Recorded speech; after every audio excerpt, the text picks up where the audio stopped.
parle de sa vie et de ses aventures.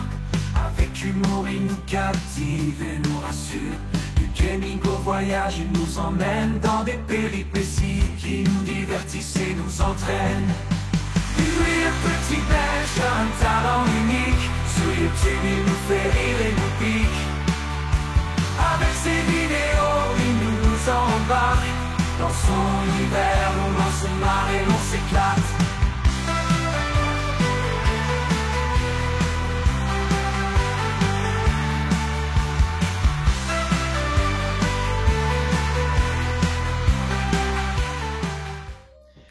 Et ben bonjour à tous mes petits belges, j'espère vous allez bien. En tout cas moi ça super et soyez bienvenus pour une toute nouvelle vidéo.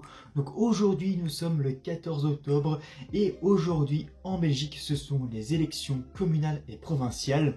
Donc comme vous avez pu voir au titre de la vidéo, dans ces vidéos je vais vous parler des élections en Belgique. Donc en Belgique il existe 6 niveaux de pouvoir, donc nous avons le pouvoir communal, provincial, régional, communautaire, fédéral et européenne, pour un total de 538 parlementaires. Dans tous les cas, le scrutin est proportionnel et conduit donc à une majorité de coalition.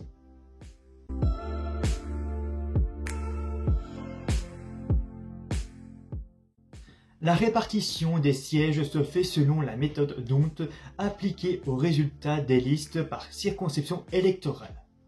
Au sein d'un même parti, les sièges sont répartis en fonction de la popularité des candidats et de leur ordre dans la liste, donc c'est le vote préférentiel plus le vote dévolutif.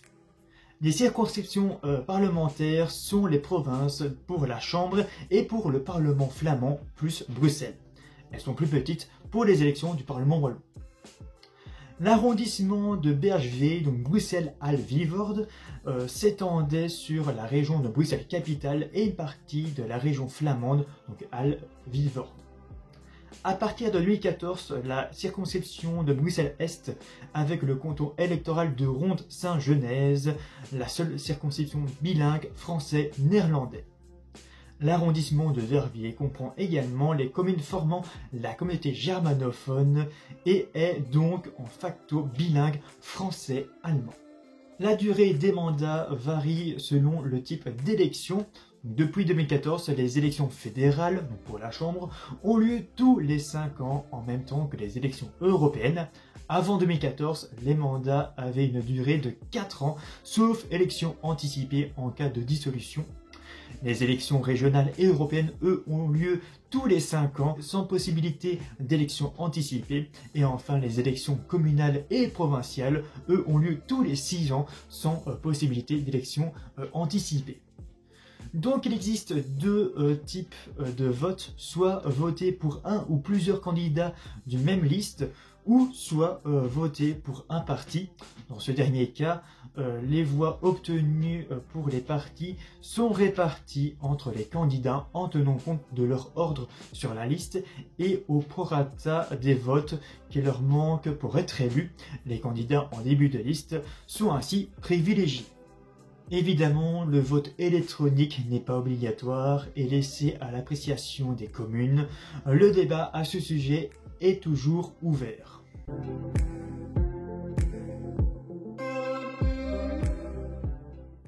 La circonscription se limite naturellement à la commune elle-même. On détermine le nombre de conseillers communaux à élire en fonction de la population de la commune au 1er janvier de l'année précédant l'élection. La méthode de répartition des votes au siège utilisée n'est pas la méthode d'Hondt, mais bien la méthode Imperiali. Du ressort des régions, les élections communales diffèrent ainsi selon la région où l'on se trouve. Ainsi, en Wallonie, le bourgmestre est obligatoirement, sauf s'il le désiste, le candidat le plus populaire du parti le plus populaire formant la majorité. Les étrangers, également non européennes, y ont le droit de vote, donc c'est la loi du 19 mars 2004. Pour être électeur, il faut être inscrit au registre de la population de la commune au 1er août de l'année d'élection et être citoyen belge de 18 ans ou plus. ou être ressortissant de l'Union européenne, avoir 18 ans ou plus et être inscrit au registre des électeurs de la commune, ou être ressortissant hors de l'Union européenne, avoir 18 ans ou plus, être inscrit au registre des électeurs de la commune et avoir établi sa résidence principale en Belgique sur base d'un titre de séjour légal de manière interrompue pendant les 5 ans précédant l'inscription au registre. Pour être candidat, il faut être belge au plus tard au moment du dépôt de sa candidature et avoir 18 ans ou plus, ou être ressortissant de l'Union européenne, avoir 18 ans ou plus et être inscrit au registre des électeurs de la commune. Donc c'est une obligation de la directive européenne. Et enfin les non éligibles, donc c'est le gouverneur de province à sa sortie de fonction ne peut être candidat les 2 années qui suivent.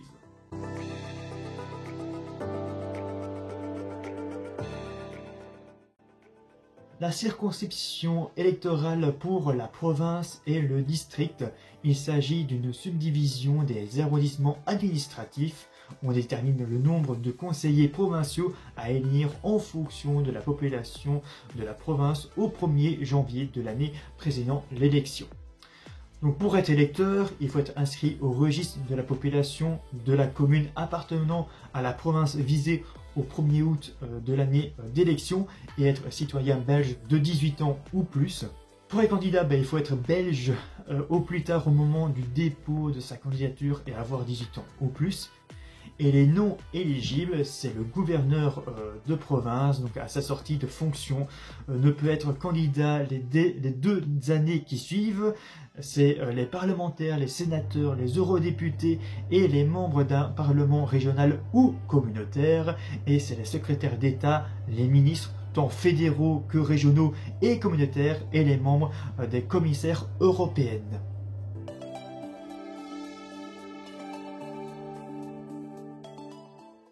Le Parlement de Wallonie compte 75 sièges, donc il n'y a pas de quota spécifique pour les germanophones. Les circonscriptions wallonnes sont les suivantes, donc depuis 2018. Donc nous avons Arlon, Bastogne, Marchand-Famenne, Neufchâteau, Virton.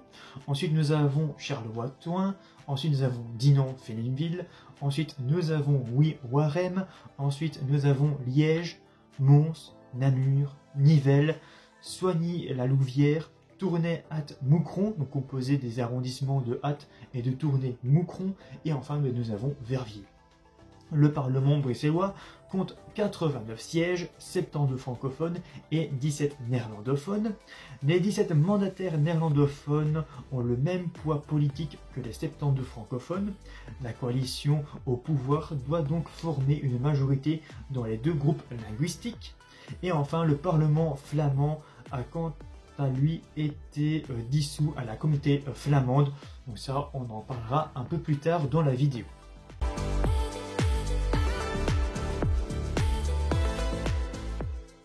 Le Parlement flamand compte 124 sièges, dont 6 pour les néerlandophones bruxellois. Le Parlement de la communauté germanophone compte 25 sièges et le Parlement de la communauté Wallonie-Bruxelles est composé de députés wallons et bruxellois. Les circonscriptions flamandes sont les suivantes. Donc la province d'Anvers a 33 sièges, le Brabant flamand a 20 sièges, la province de Flandre orientale a 27 sièges, la province de Flandre occidentale a 22 sièges, la province du Limbourg, elle, a 16 sièges, et 6 sièges pour les ressortissants, donc les bruxellois néerlandophones.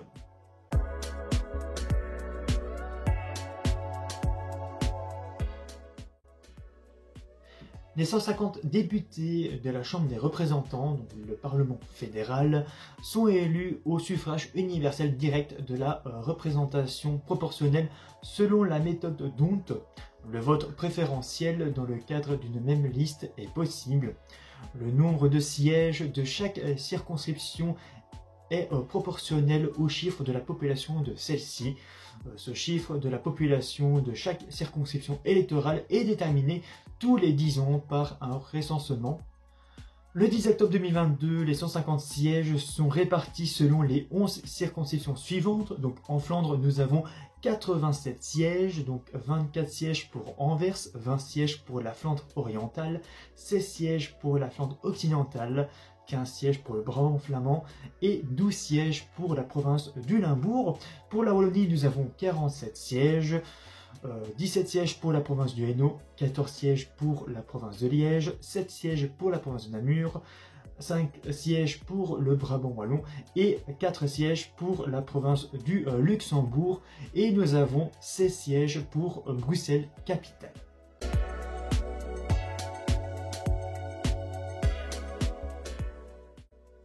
De 1995 à 2014, il existe 4 méthodes pour obtenir l'un des 74 sièges du Sénat. 40 sénateurs élus au suffrage universel direct à la représentation proportionnelle selon la méthode d'Hondt. Donc le vote proportionnel dans le cadre d'une même liste est possible par 2 collèges électoraux. 25 sièges dans le collège électoral néerlandais, donc dans les 5 provinces flamandes, plus le BHV, donc Bruxelles, Halle, Vilvoorde, et 15 sièges dans le collège électoral francophone, donc les 5 provinces wallonnes, plus le BHV, donc Bruxelles, Halle, Vilvoorde. Les électeurs de l'arrondissement de Bruxelles, Halle, Vilvoorde, donc le BHV, décide s'il vote pour une liste francophone ou une liste néerlandophone. Il y avait donc 3 circonscriptions électorales flamandes, wallonnes et BHV, mais seulement 2 collèges électoraux. Les électeurs de la circonscription du BHV sont rattachés à l'un de ces 2 collèges par leur vote pour une liste francophone ou néerlandophone. Les parlements de la communauté désignent des sénateurs de communauté parmi leurs députés, 10 pour le parlement flamand, 10 pour le parlement de la communauté française et 1 pour le parlement de la communauté germanophone. Les sénateurs ci-dessus désignent des sénateurs de cooptation, donc 6 néerlandophones et 4 francophones. La désignation des sénateurs de communauté par les conseils flamands et wallons, ainsi que celle des sénateurs cooptés, se fera au prorata des scores des listes à l'élection sénatoriale directe qui vient de se tenir par l'application de la clé d'Hondt. En fonction des voix obtenues, on répartit entre les formations des 25 responsables 15 sénateurs à élire directement, puis on continue le calcul pour savoir de quel parti seront les 10 responsables, donc 10 sénateurs de communauté. On termine enfin le travail par la répartition des 6 responsables, 4 sénateurs cooptés. Les électeurs décident du nombre de sénateurs, mais le Sénat des personnes siégeant. Ainsi, les sénateurs de communauté et cooptés ne peuvent être élus que si leur liste a déjà un sénateur élu directement. Pour les sénateurs de communauté, il faut que la liste soit représentée dans le conseil communautaire de la langue correspondante, donc francophone ou néerlandophone. Le sénateur de la communauté germanophone est élu au scrutin majoritaire uninominal par les membres du Parlement de la communauté germanophone. Les princes royaux sont sénateurs de droit sans droit de vote. Au niveau fédéral, que ce soit pour le Parlement ou le Sénat, un candidat est soit inscrit dans un arrondissement flamand, soit dans un arrondissement francophone, accepté dans le cas de Bruxelles ou du canton de Ronde-Saint-Genèse. Un ministre ou un député belge n'est donc responsable de ses actes que devant sa communauté. La logique des élections en Belgique veut qu'il y ait un deuxième tour qui se fait par les majorités à la proportionnelle. En 2007, Guy Verhofstadt, j'espère avoir bien prononcé le nom, a par exemple commencé sa campagne électorale en étudiant un livre résumant ses 8 années en tant que Premier ministre, mais ce livre a été édité en néerlandais seulement, disponible seulement en Flandre et à Bruxelles. Ainsi, même un candidat Premier ministre peut tenter de faire campagne électorale dans l'autre communauté puisque ses électeurs ne peuvent pas voter pour lui. Or, s'il est élu, il sera bien Premier ministre de tous les Belges. Pour pallier à ce problème, l'idée d'une circonscription fédérale pour les électeurs fédéraux ont été lancées. La 6e réforme de l'État convenue entre 8 partis politiques autour du formateur Elio Di Rupo en octobre 2011 prévoit que le Sénat sera composé de 60 sénateurs après les élections législatives fédérales belges de 2014. 50 sénateurs des entités fédérées, 29 néerlandophones du Parlement flamand, 20 francophones, dont 10 du Parlement de la communauté française, dont 3 doivent être domiciliés à Bruxelles, 8 du Parlement wallon, 2 du groupe linguistique français du Parlement de la région de Bruxelles-Capitale et 1 germanophone du Parlement de la communauté germanophone. 10 sénateurs comptés donc sur base des résultats de la Chambre.